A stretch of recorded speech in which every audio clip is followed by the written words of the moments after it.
keto, intermittent fasting, vegan, carnivore. Why is it that all these diets can bring success to someone who's trying to lose weight? Well, the one thing all these diets have in common for people who have lost weight doing them is that it's managed to put them in a calorie deficit. But because you're watching this video, I'm going to assume that you already knew that and you want to know how you can track your calories. Well, my preferred tool and the tool that I use myself and with clients is MyFitnessPal, and there's two reasons for that. One, it's got a big enough database of foods on there, and two, it's free. So without further ado, let's get into things. Okay, so first and foremost, you're going to want to make sure you have downloaded the MyFitnessPal app and you've created an account so that you can log in. Once you've done so, you can get to tracking.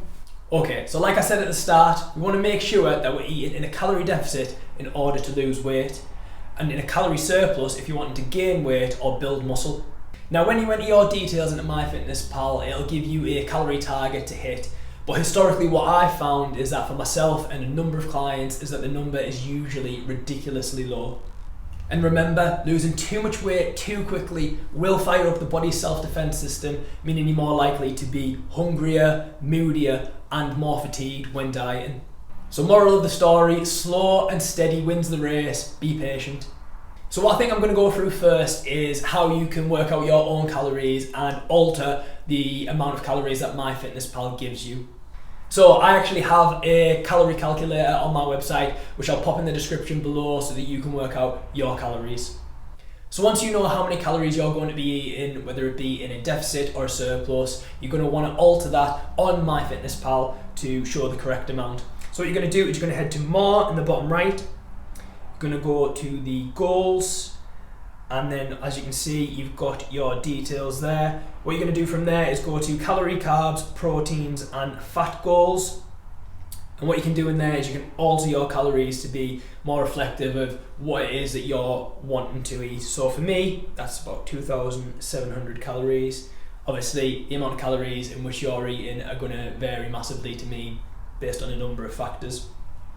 Now because we're using the free version of the app, it's not going to allow us to directly change the macros to exactly what we want. Instead what we're going to have to do is portion them as a macronutrient ratio. So you can click on your carbs there and all your proteins and your fats, and what you can do is you can just have a little play around, just try to get your macros to be as close to possible as to what you want them to be. So for me that's carbs at 50%, protein at 30% and fat at 20%, because that's what gives me the closest proportion to my macronutrients that I'm going to want to hit there. And we're just going to press the tick button. Now we're going to head back to the main part of MyFitnessPal, so we're just going to press the back button and again, and what we're going to head to is we're going to head to the diary section. Now MyFitnessPal is essentially a food diary that you can keep, like I say, in order for you to track your calories.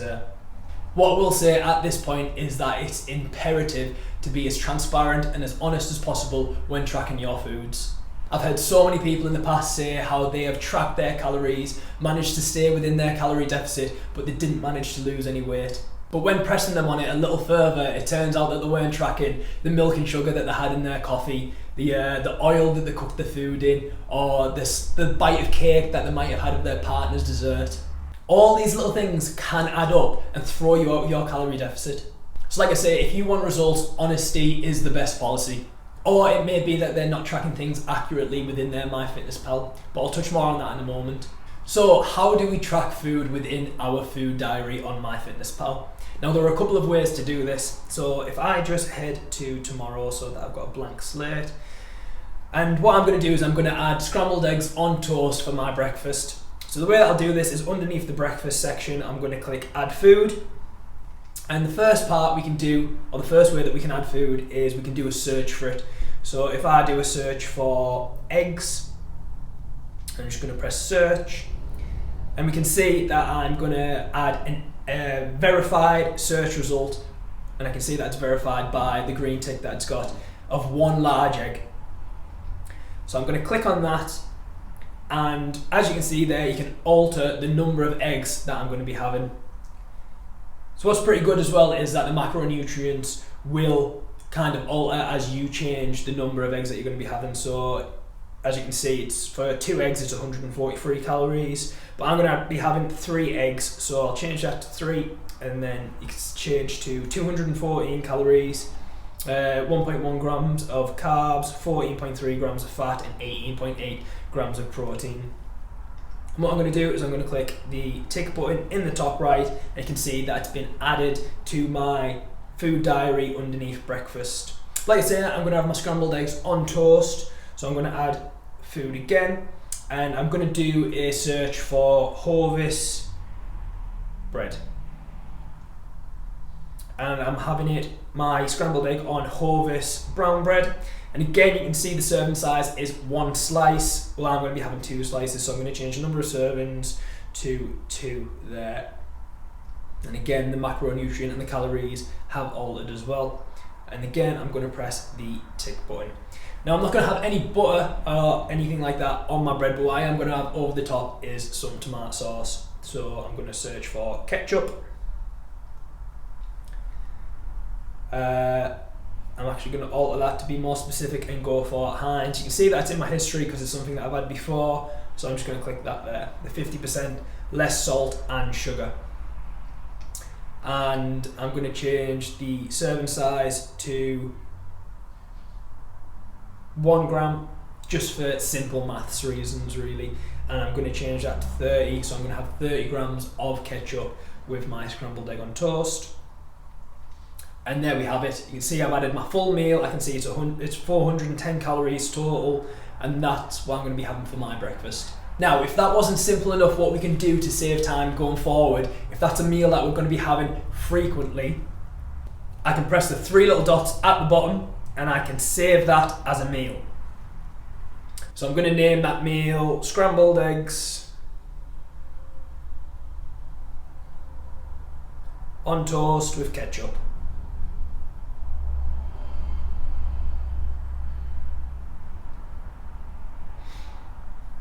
And then I'm just going to press done and then save in the top right. And I'll get a little notification to say that the meal has been created. So if I want to go to the following day, and again I'm going to have scrambled eggs on toast with ketchup for breakfast, I'm going to click add food. I'm going to go across to the my meals tab, and I'm going to press scrambled eggs on toast, and you can see it's already saved there. Exactly the same, 410 calories with all the macronutrients, and I'm going to click the tick in the top right. And again, it's been added the following day. Nice and easy, straightforward, simple. So that's the first way that we can add foods to our diary using the search bar. Another way that we can add foods, and a great feature, I believe, is the scanning of barcode on food items. So I'm just going to head to my snack section and I'm going to click add food. And you can see it says scan a barcode. So that's what I'm going to press. It's going to ask me if I would like MyFitnessPal to access my camera, which I'm obviously going to allow. And what I'm going to scan is a carb killer protein bar. So literally, I'm just going to get the barcode to the camera, just like that. Serving size is 60 gram, which is the total weight of the protein bar. You can see again, it's got the macronutrient ratio and the calories. And I'm just going to press the tick button up in the top right corner, and it's as simple as that. I've added my protein bar to my food diary. Nice easy feature, scanning of the barcode, and you can do that with most foods as long as it's within the MyFitnessPal database. So the last way that we're going to add foods to our diary is if the food wasn't in the MyFitnessPal database. So for example, an affiliation of Silo is the freshly prepped Teesside meal prep company. Now, a lot of the foods don't tend to be on MyFitnessPal for everybody to access, so we're going to have to add the food ourselves as we're eating it.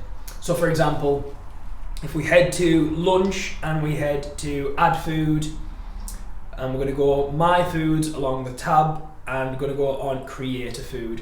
So brand name, just dead quick, freshly prepped Teesside. Description, so the meal that I'm going to be adding is the burrito bowl. Serving size, 1 container.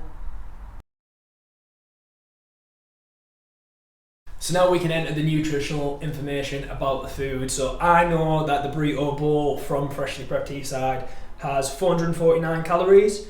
It's got total fat of 4.4. Scroll down and it's got carbohydrates of 48.4 and total protein of 54. Now we can add all the other information in there, such as sugars, fibre, salt, anything like that if you want to, but I think it's just key to get the macros and the total calories of the food there. So what we can do now is we can press the tick in the top right, and like I say, it's going to ask if we want to add any more information, but it's not completely necessary.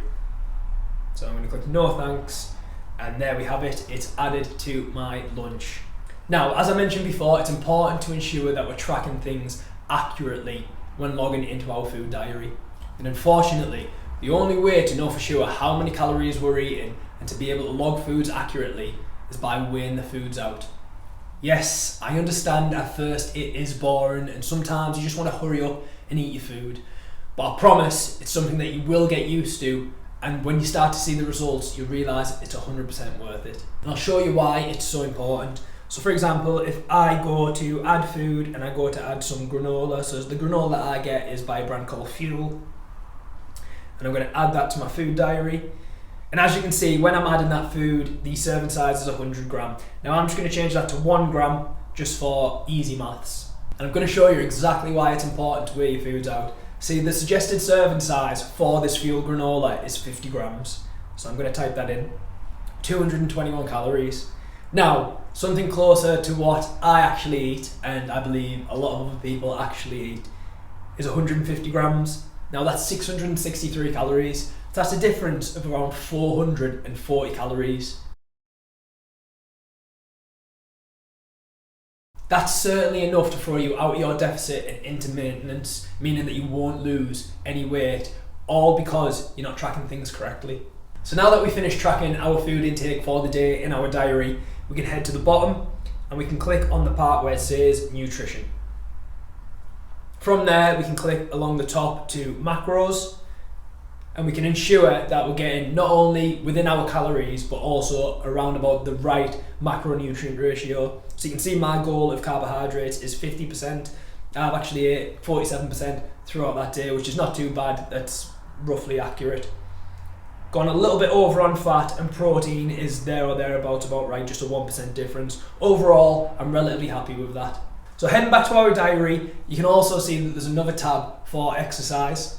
What's worth mentioning is that sometimes MyFitnessPal will automatically link with your smartwatch and automatically add back the calories you burned during exercise to your diary. My advice is don't pay attention to the calories burned from exercise. I hate to be the bearer of bad news, but our smartwatches have been shown to overestimate calorie expenditure by up to 90%.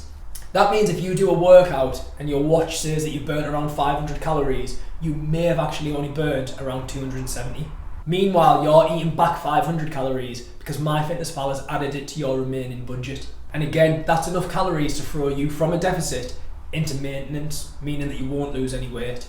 So moral of the story, don't eat back your calories. Okay, so I think that just about covers everything you need to know about MyFitnessPal and how to track your calories accurately so that you reach your goals. As always, if you have any questions, drop them in the comment section or drop me a message on social. I'll see you in the next one.